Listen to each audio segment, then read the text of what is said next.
What was one main thing that really hit you in your college years and your post-college years that you went, man, my parents were right. You know what? They were absolutely right. I'm trying to think. No, I would say that a young adult's biggest responsibility during that time is to be educated.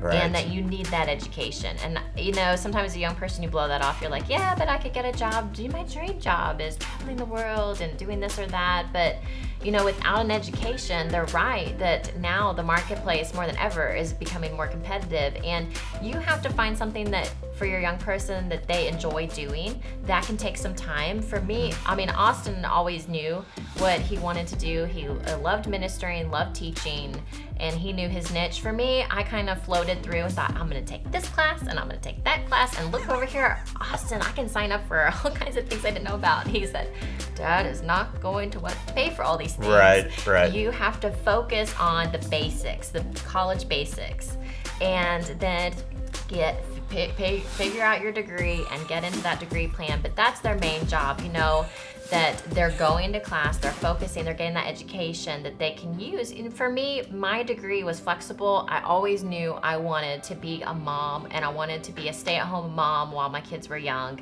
But also needing to help provide income during those years is important, so that they understand whether you're a boy, whether you're a girl, you need to get an education to help provide for your family. Things aren't going to cost less in the future, only going to cost more. So for me, I was able to use my degree to teach preschool. I was able to use it for counseling. Now I'm able to use it to teach part-time for Evangel University, and I'm still able to help support my family.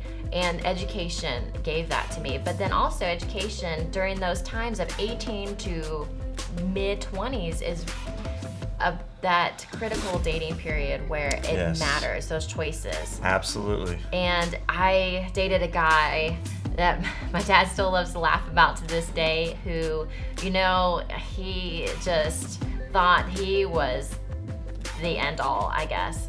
And, he was trying to impress my dad, but then he didn't agree with my dad. And so when your young person starts to date somebody and their belief system does not line up with your child's, and young adult, that they will try to tell them that it's wrong, that that's not the Bible, or that they don't need to live like that, they don't need to live for God, your parents are horrible, they don't know what they're talking about. Right. This religion stuff doesn't matter, or that's not the way that scripture was meant, all of that kind of stuff. My parents were so right in the fact that God has the right person for you. If you live for him and you follow his word and you align your life up to, going to church and serving in the church, the right person will come to you. You don't have to settle. And they were right about that. You don't have to settle. Absolutely. You don't have to help your young person see that they don't have to settle. Right. Because settling will just lead them to a life of unfulfillment. Yes. And being upset. And being pulled down. Yeah. So when somebody's telling your kid, hey, don't believe like that. Hey, your parents don't know what they're talking about. You've instilled all those core values. You've encouraged them for that moment of saying, you know what? I don't have to settle. Right. This is not God's best for me. Absolutely. Whether it's a personality conflict, a religion conflict, or they want them to compromise their values, that you've gotten that young person to that point. And then, of course, it is their choice. They have to decide if they're going to go down that rabbit hole, or if they're going to say, you know what? I'm going to hold out for something better. And I would encourage you to encourage them to hold out for something better. Pray them through that. Yes. But then also, don't be afraid to still be their parent of, this is not God's best for you. And to give them that tough love conversation. And then sometimes kids, even young adults, need incentives. My dad was always very clear with me. I did not have to rush out and marry the first guy that said he loved me. I love you, that comes and goes. But somebody that said, I hate your parents, I don't want to be around your parents, I don't believe like they do, I don't want to spend life with them, I knew that that would be the hardest decision for me to make. Right. Absolutely. And I didn't want to compromise that. That's not how I wanted to live my life. So my dad, by saying, you don't have to marry somebody, you can still live with me, I'm not going to kick you out, I'm not going to make you pay rent, you're living right, you're going to church, you're serving in church, you can come and live in my house. And you don't have to worry about that. I know some parents, they tell their kids, don't come back when they're 18, 19, 20, 21. Of course, girls especially are going to be vulnerable to guys that prey on them.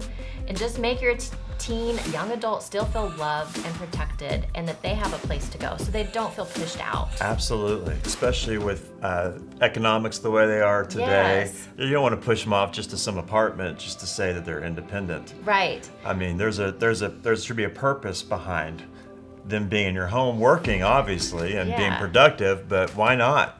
And so I would say the biggest thing that my dad always said was, after committing your life to Christ, the most important decision of your life that my parents always said was going to be who you choose to marry, and they were right. Absolutely. They were right. Because the rest of your life, and young adults have a hard time seeing that, where they think, I'm 25, this is taking too long. Getting so old. God did bring me that person. Right. Yes, I'm getting so old. That's a lie. TikTok. Yes.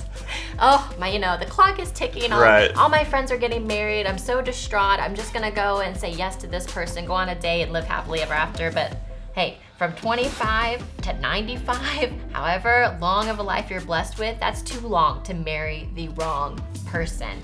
It's too long. Plus, you're going to raise kids with that person. Absolutely. You're going to do family holidays with Big that person decisions. and their family. Yes. The families do marry each other too.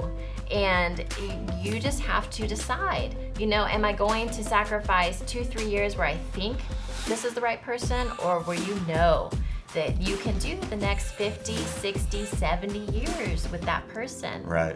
And that you're not compromising. If you have to say, I think I can make this work, Yes. then that's a red flag. That's a is stop sign, okay? That is an huge. eject button right Right. there. Yes. You shouldn't have to say that with marriage. I think I can make this And work. if somebody's saying, you have to give up your parents, your Right. beliefs, throw Absolutely. that person out of the car. It's not Tell worth it. them, no way, no thank you. That's not God's best for you at all. Absolutely. That's the worst decision that they could make. Absolutely.